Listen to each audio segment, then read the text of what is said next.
100க்கும் குறைவான உறுப்பினர்களை பதிந்து கொண்டுள்ள ஆலயங்களுக்கு மாநில அரசு சார்பில் வழங்கப்படும் உதவி நிதி நிறுத்தப்படும் என்று பேரா மாநில ஆட்சிக்குழு உறுப்பினர் சிவனேசன் தெரிவித்துள்ள கருத்து இந்து சமய நடவடிக்கைக்கும் ஆன்மீக வழிபாட்டு முறைக்கும் பேரளவில் பாதிப்பை ஏற்படுத்தும் என்பதால் இது கண்டனத்திற்கு உரியது என்று மாய்கா தேசிய ஊடக பிரிவு தலைவர் சிவசுப்பிரமணியம் தெரிவித்துள்ளார்.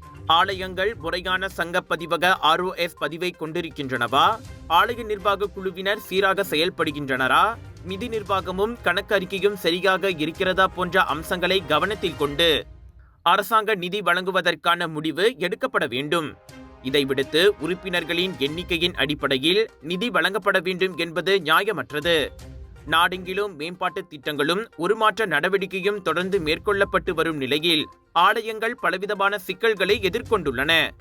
காலம் காலமாக அந்தந்த இடத்தில் தோன்றி இந்து சமய மக்களுக்கு சமய ஆன்மீக பணியை ஆற்றி வரும் இந்து சமய வழிபாட்டு தலங்கள் புதிய சூழலுக்கு ஏற்ப தங்களை மாற்றி அமைத்துக் கொண்டு சுற்றுவட்டார மக்களுக்கு சமய சேவையுடன் திருமுறை பயிற்றுவித்தல், வெள்ளிக்கிழமையை சமய சொற்பொழிவு, ஏழை குடும்ப மாணவர்களுக்கு கல்விசார் உதவி செய்தல் என்றெல்லாம் சமுதாய பணியையும் சேர்த்து ஆற்றி வருகின்றன.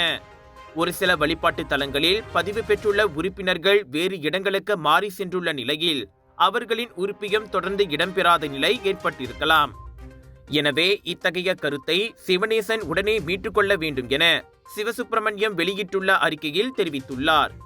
இது ஒரு மாநில அளவில் தெரிவிக்கப்பட்ட முடிவாக இருந்தாலும் நாடளவில் இது பிரதிபலிக்கக்கூடிய வாய்ப்பும் இருக்கிறது என்பதையும் அவர் சுட்டிக்காட்டினார்.